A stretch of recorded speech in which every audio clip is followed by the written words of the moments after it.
Assalamualaikum warahmatullahi wabarakatuh. Waalaikumsalam Ibu yang saya warahmatullahi wabarakatuh. hormati, terima kasih. Pada kesempatan ini, saya sebagai presenter akan mempresentasikan tentang pendidikan inklusi, hambatan dan rencana pelaksanaan pembelajarannya seperti yang sudah Pak Heru tadi sampaikan dan juga Pak Padli. Bapak dan Ibu yang saya hormati, sebelum saya men-share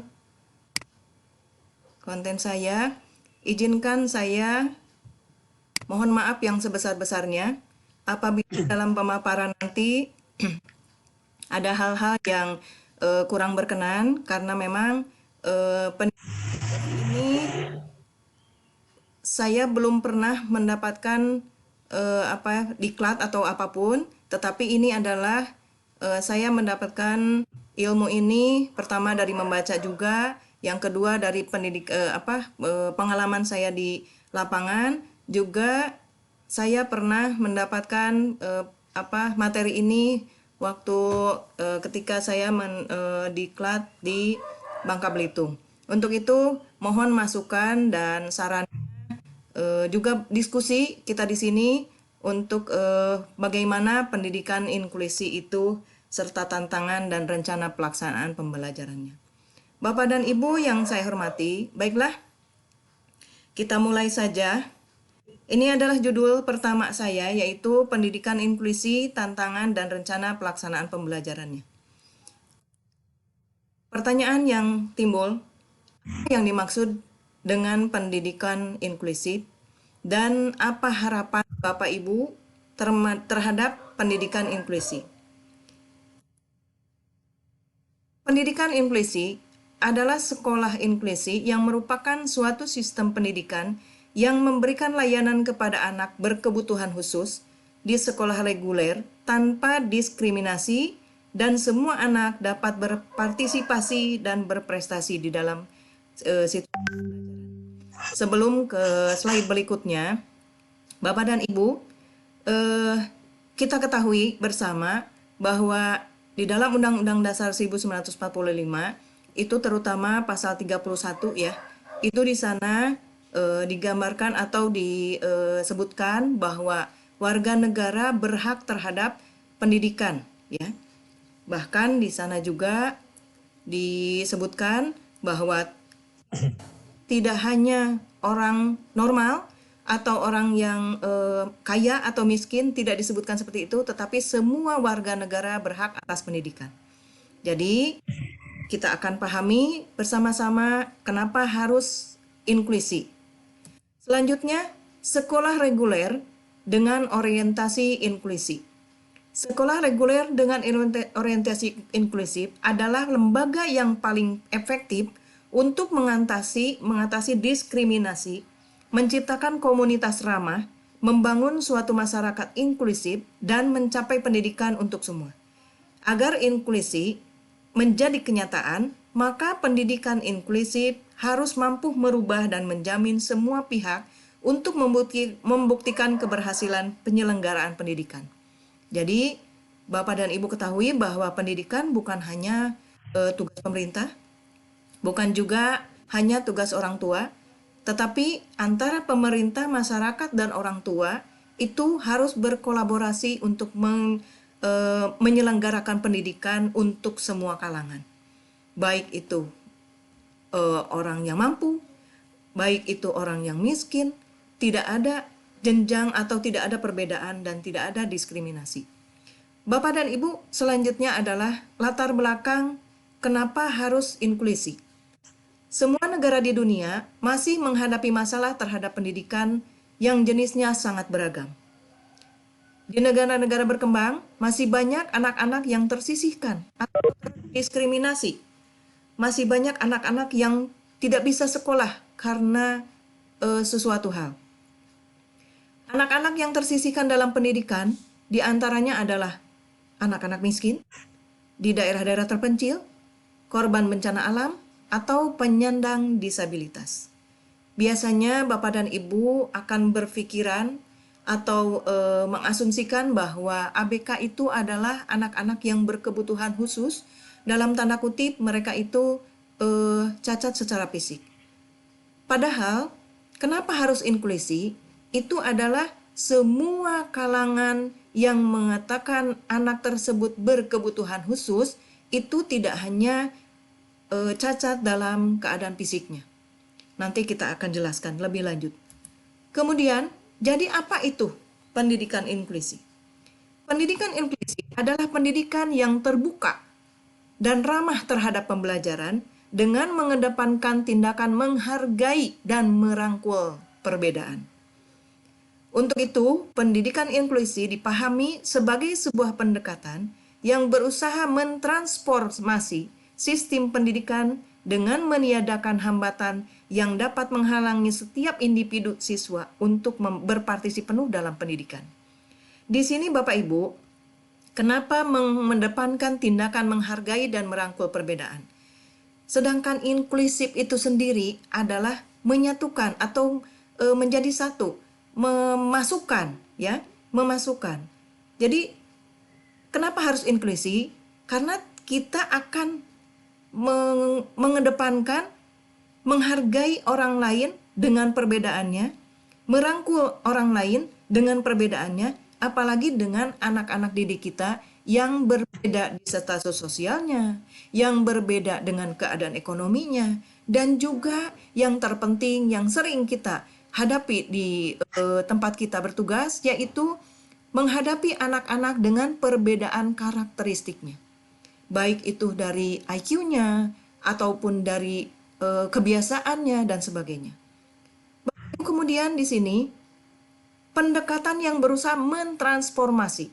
Artinya mentransformasi itu mengadakan perubahan sistem pendidikannya yang harus merangkul atau berkolaborasi, menyesuaikan terhadap anak didik yang dalam tanda kutip termasuk ke dalam anak berkebutuhan khusus.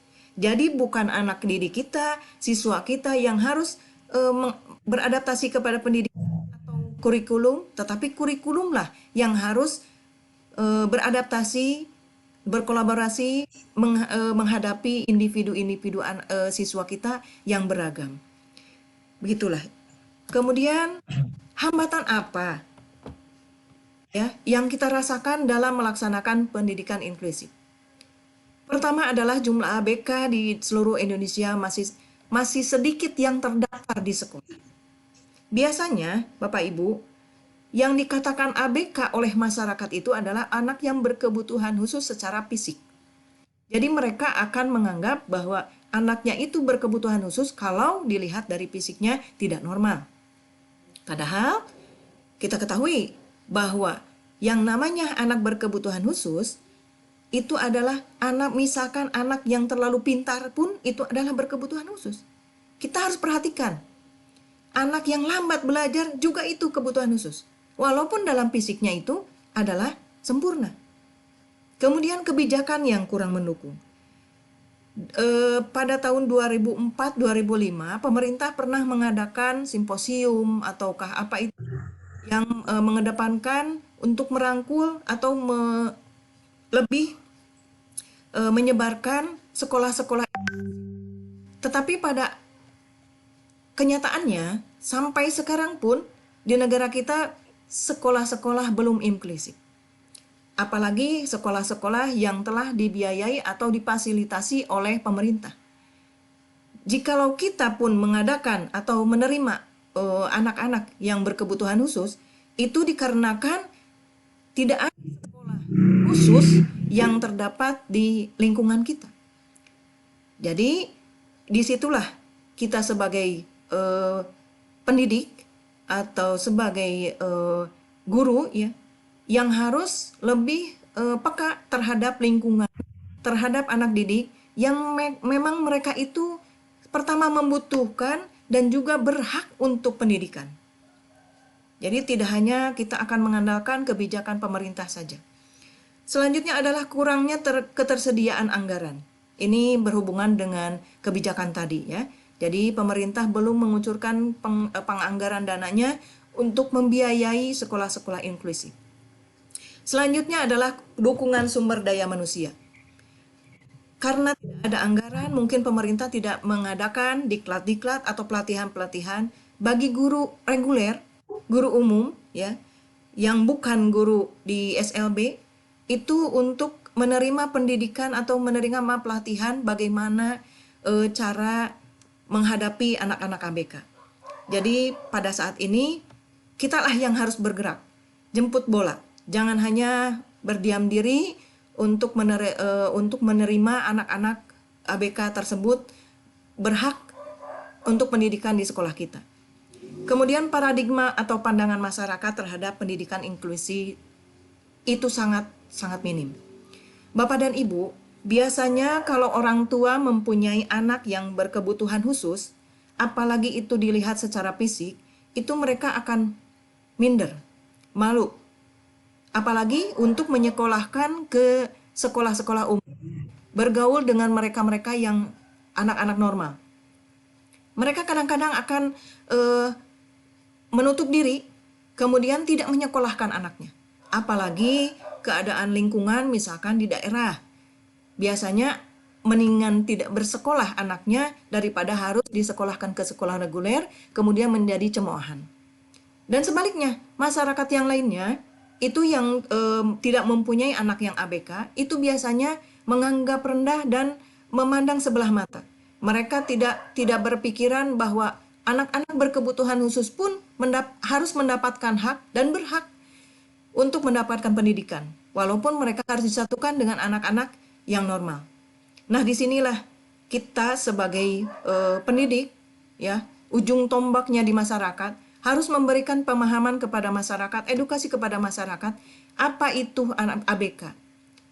Pada dasarnya sebenarnya yang terbanyak adalah bukan ABK dalam tanda kutip cacat secara fisik.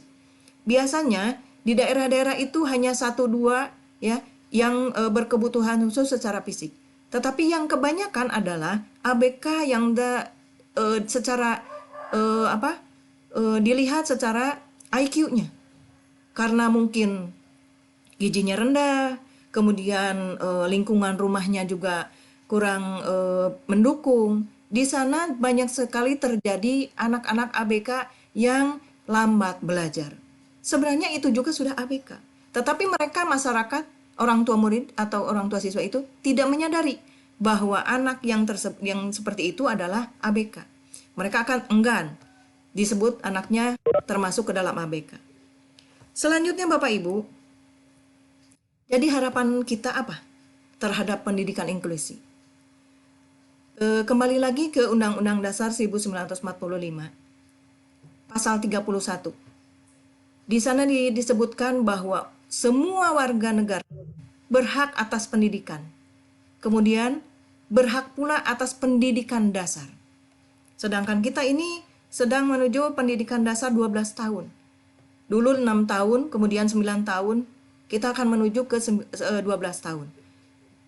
Kemudian kolaborasi atau dari Undang-Undang Dasar 1945, maka pemerintah pusat berkewajiban untuk memberikan anggaran, memberikan perhatian kepada sekolah-sekolah yang akan mengadakan atau bahkan pemerintah pusat harus menginklusifkan semua sekolah. Apalagi ini kita berbicara di sekolah dasar. Kemudian pemerintah pusat memberikan kewenangannya kepada pemerintah daerah untuk menyelenggarakan atau menunjuk sekolah-sekolah inklusi. Kemudian memberikan anggaran sarana prasarananya, memberikan anggaran terhadap pendidikan sumber daya manusianya, kemudian memberikan sarana bangunan dan sebagainya. Itu adalah kewajiban dari pemerintah daerah yang dibiayai oleh pemerintah pusat. Tetapi Bapak dan Ibu, jangan salah, walaupun pemerintah pusat telah memberikan kewenangannya kepada pemerintah daerah untuk hal ini, tetapi pemerintah pusat harus terus memantau jalannya pelaksanaan sekolah inklusif di daerahnya. Selanjutnya pemerintah daerah tentu saja harus memantau atau memberikan kewenangannya kepada sekolah-sekolah yang kalaupun ditunjuk ya menjadi sekolah inklusif. Berarti harus ada sarana prasarana yang diberikan kepada sekolah tersebut. Kemudian sekolah tersebut juga harus selalu menyampaikan laporan-laporannya, apakah peserta didik yang ABK-nya itu ada berapa orang, dan seterusnya. Kemudian dukungan dari masyarakat. Di sini Bapak Ibu kita lihat anak panah yang ada di dalam bagan ini itu dari undang-undang ke pemerintah pusat, kemudian pemerintah pusat ke daerah, daerah ke sekolah, kemudian dari masyarakat Indonesia, seluruh masyarakat Indonesia ke sekolah. Di sini menunjukkan bahwa masyarakat seluruh Indonesia harus mendukung penuh terhadap pendidikan inklusi. Hanya saja mungkin keterbatasan pengetahuan ya terhadap sekolah inklusi, pendidikan inklusi, maka tidak seluruh masyarakat Indonesia membuka diri untuk apalagi mengetahui, memahami pendidikan inklusi. Selanjutnya Bapak Ibu, kata kunci dari pendidikan inklusi bahwa kita harus sadar tentang semua anak itu dapat belajar. Dapat belajar. Jadi tidak ada anak yang tidak dapat belajar. Apapun itu kekurangannya, mereka pasti bisa belajar.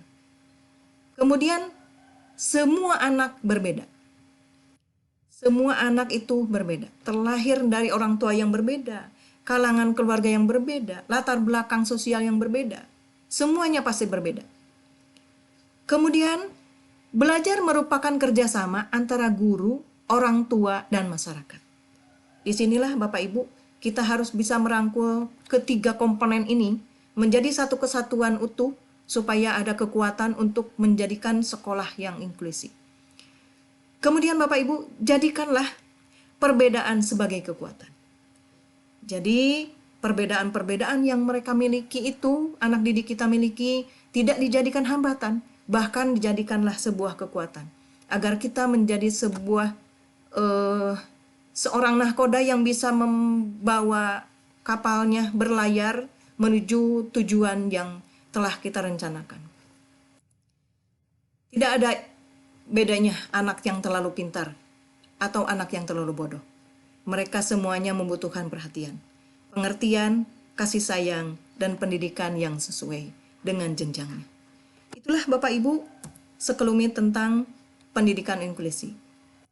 Selanjutnya sesuai dengan rencana saya bahwa ada sedikit yang akan saya bagikan, yaitu tentang bagaimana jika sekolah reguler, ini di sekolah reguler ya Bu ya, jadi sekolah reguler yang tidak ditunjuk oleh pemerintah, bahkan dibiayai oleh pemerintah, kemudian menerima anak-anak atau tidak sengaja ada di dalamnya itu anak-anak yang ABK. Baik itu secara fisik, ataupun secara mental, ataupun tadi, anak yang berkebutuhan khusus, dalam tanda kutip IQ-nya rendah, ataupun IQ-nya yang super.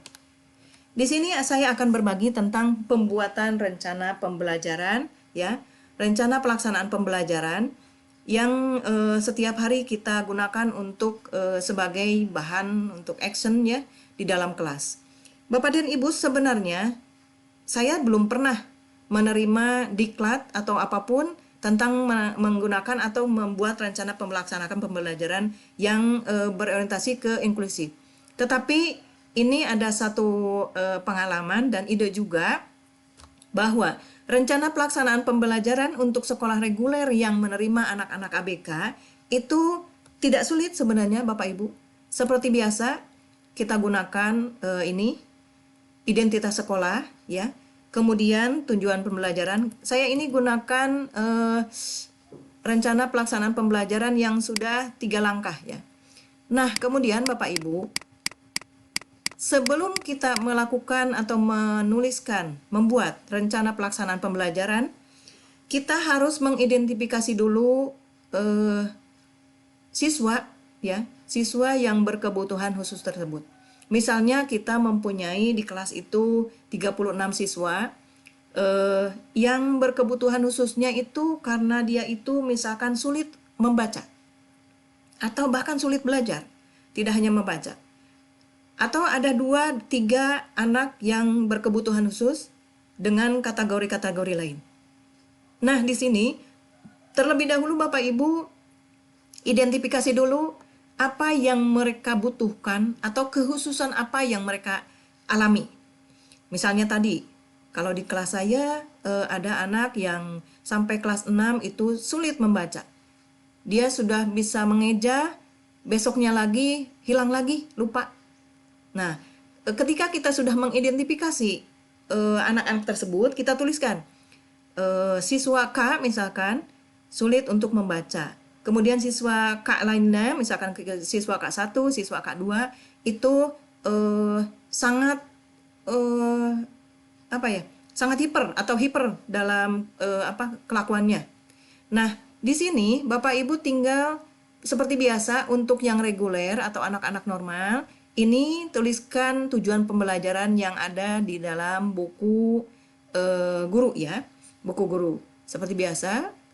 Nah, untuk anak-anak yang khusus, ini Ibu tinggal tambahkan, kenapa saya kasih tanda merah, ini supaya Bapak Ibu bisa membedakan ya, mana tujuan pembelajaran yang khusus untuk siswa K dan mana yang untuk reguler. Nah, di sini Bapak Ibu tidak boleh keluar dari tujuan pembelajaran yang untuk anak-anak yang reguler ya, yang biasa. Nah, Bapak Ibu tinggal berikan 1 atau 2 tujuan pembelajaran khusus untuk anak-anak berkebutuhan khusus. Misalnya di sini tentang melakukan percobaan tentang perputaran bumi, siswa mampu mengetahui dan memahami konsep perbedaan waktu siang dan malam. Untuk konsep, mungkin anak saya yang berkebutuhan khusus itu tidak mampu dia itu menguraikan atau memberikan pernyataan. Maka kita gunakan. Misalkan kita dalam pembelajaran kita memutar video tentang proses terjadinya siang dan malam. Mereka yang tidak berkebutuhan khusus tidak ada masalah. Mereka akan membuat rangkuman atau bercerita kembali tentang hal tersebut. Nah, yang berkebutuhan khusus, Bapak Ibu fasilitasi dengan tujuan pembelajaran yang lain. Misalnya saja, mereka hanya menuliskan kata-kata yang berhubungan dengan peristiwa siang dan malam. Jadi, mereka yang berkebutuhan khusus dinilai, yang normal pun apalagi hak mereka akan terakomodir. Jadi mereka tidak merasa tersisihkan. Mungkin saja ada yang beranggapan, kamu tidak bisa diam saja duduk di situ, atau tidak dinilai, atau misalkan nilainya sangat di bawah rata-rata dan sebagainya. Kalau Bapak Ibu mencantumkan tujuan pembelajaran lain, kemudian selanjutnya di pembelajaran selanjutnya di kegiatan kegiatan intinya pun Bapak Ibu sisipkan di sini. Misalnya Bapak Ibu membimbing menuliskan kata-kata khusus tentang terjadinya siang dan malam untuk siswa K. Jadi Bapak Ibu tetap memberikan perhatian khusus kepada anak tersebut, apakah hanya menuliskan saja ya, ataukah membetulkan menulisnya dan sebagainya. Nah, bagaimana cara penilaiannya? Sama. Yang siswa yang normal atau yang tidak berkebutuhan khusus, mereka akan diberikan pertanyaan, dan siswa yang berkebutuhan khusus pun diberikan pertanyaan. Tetapi kategori pertanyaan untuk yang khusus dan yang biasa itu berbeda. Walaupun temanya tetap menyambung. Jadi temanya tetap ini, tetapi yang ditanyakannya itu atau yang diteskannya itu kepada anak berbeda. Bagaimana dengan nilainya? Maka nilainya akan kadang-kadang ya atau pasti akan sama nantinya itu. Misalkan anak yang normal ketika ada 10 pertanyaan dengan satu poinnya itu bobotnya 10 misalkan 10, 8 misalkan mereka betul, maka 80 nilai mereka. Lalu anak yang ABK itu Bapak Ibu menuliskan misalkan 10 kata-kata yang berhubungan dengan peristiwa siang dan malam. Ternyata ketika diperiksa tulisan mereka betul 8 juga. Nilai 80 untuk anak ABK dengan nilai 80 untuk anak yang normal, sama-sama 80 dalam angka. Tetapi Bapak dan Ibu yang punya peran atau yang tahu ya, yang mengetahui 80 untuk ABK itu berarti ya 80 untuk mereka, kategori mereka, dan 80 untuk yang normal itu untuk kategori yang normal. Ya, jadi seperti itu. Dengan cara tersebut, Bapak Ibu bisa merangkul semua anak didik Bapak Ibu tanpa membedakan satu sama lain. Dan mereka yang ABK tidak akan tersisihkan.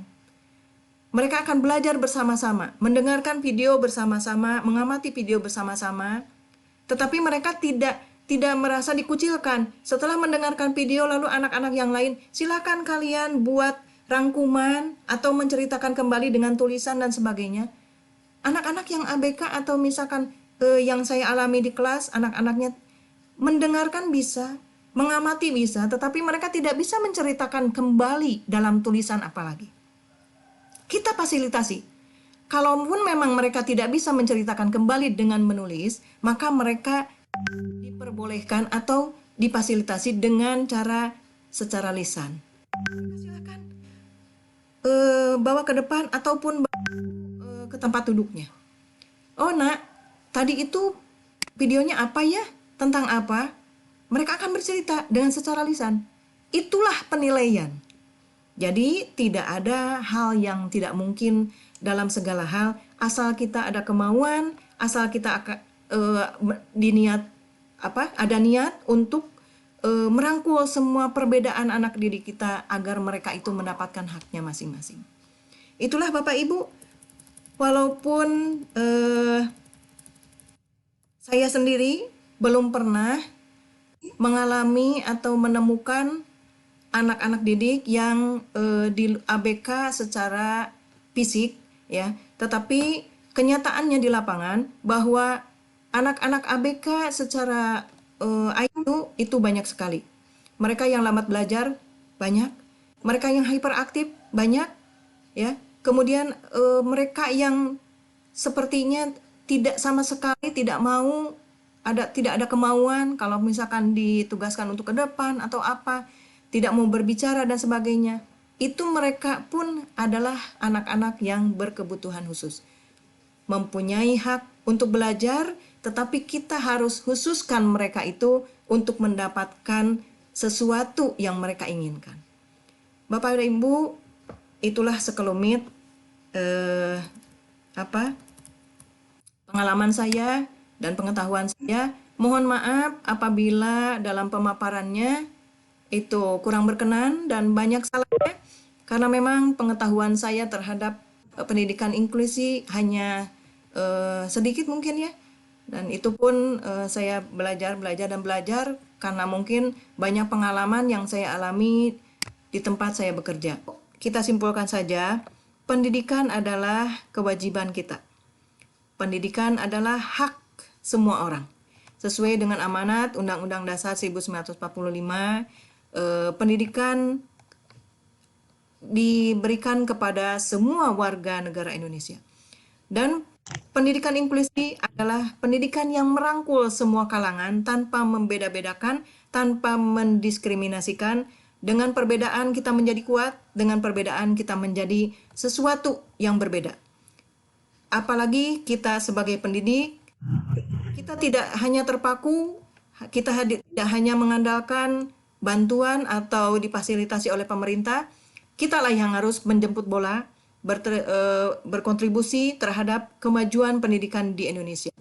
Untuk itu, mulailah dari sekarang, mari kita rangkul seperti apapun perbedaan yang ada di peserta didik kita, untuk supaya kita menjadikan sekolah reguler kita menjadi sekolah inklusif. Jadi itulah Bapak Ibu, mari kita bersama-sama meneruskan atau membuat sekolah kita itu menjadi sekolah yang nyaman terhadap mereka yang membutuhkan pendidikan. Itu saja Pak Padli yang dapat saya simpulkan.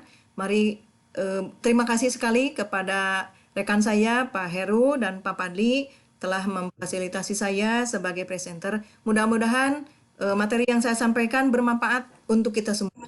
Terima kasih.